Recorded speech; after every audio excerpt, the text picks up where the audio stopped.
Hello बच्चों, so let's see the question. यहाँ पे सवाल है the crystal field stabilization energy of CONH3 6 times Cl3। एक कोऑर्डिनेशन कॉम्प्लेक्स दिया हुआ है और उसकी क्रिस्टल फील्ड स्टेबलाइजेशन एनर्जी मतलब CFSE की वैल्यू हमको पूछी हुई है। ओके, अब सबसे पहले समझ लो कि CFSE क्या होती है।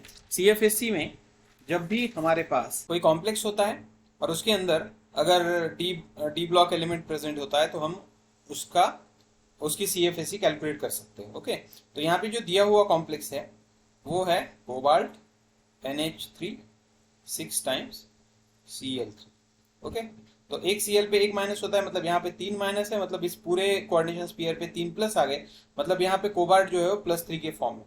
अब कोबाल्ट का इलेक्ट्रॉनिक कॉन्फ़िगरेशन हमें मालूम है, कोबाल्ट का इलेक्ट्रॉनिक कॉन्फ़िगरेशन जनरल स्टेट में होता है 4s2 3d7, लेकिन यहाँ पे +3 होने की वजह से वो बन जाएगा 3d6। ओके, 3d6 मतलब इसके पास 6 इलेक्ट्रॉन्स है। ओके, और हमें मालूम है NH3 जो है वो स्ट्रॉन्ग फील्ड लिगैंड है, तो स्ट्रॉन्ग फील्ड लिगैंड होने की वजह से वो क्या करेगा, वहां पे पेयरिंग कराएगा। ओके, तो अब हम क्या करेंगे, क्रिस्टल फील्ड स्टेबलाइजेशन एनर्जी यहाँ पे देखेंगे।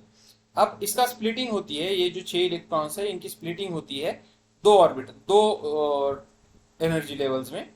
एक तो होता है यहाँ पे T2G, ओके, T2G, और एक होता है यहाँ पे EG। टोटल इलेक्ट्रॉन है 6। ओके, तो हमने जैसा बोला 1 2 3 4 5 और 6, यहाँ पे 6 है, लेकिन यहाँ पे NH3 की वजह से as it is strong field ligand यहाँ पे पेयरिंग हो जाएगी, तो यहाँ पे 1 2 3 भर जाएंगे, लेकिन ऊपर जाने की जगह यहाँ पे पेयरिंग होगी, तो 1 2 और 3, तो यहाँ पे आ गए 6, मतलब EG में कितने इलेक्ट्रॉन है 0, जबकि T2G में कितने इलेक्ट्रॉन है 6। ओके, अब हमको इसकी वैल्यू कैलकुलेट करनी है, ये होती है एवरेज। ओके, अब इसके ऊपर की वैल्यू और नीचे की वैल्यू, ओके, तो उसको हमको कैलकुलेट करना पड़ेगा।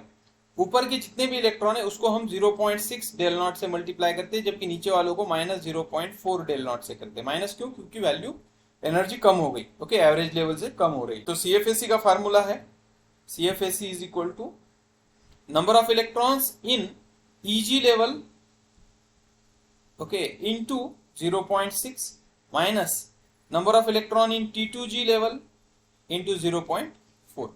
ओके, तो यहाँ पे तो 0 इलेक्ट्रॉन है क्योंकि EG में 0 इलेक्ट्रॉन है, तो ये पूरी वैल्यू आ जाएगी 0 0 माइनस यहाँ पे T2G में कितने इलेक्ट्रॉन है 6 इंटू 0.4, तो इसका मल्टीप्लीकेशन आ जाएगा -2.4 डेल नॉट।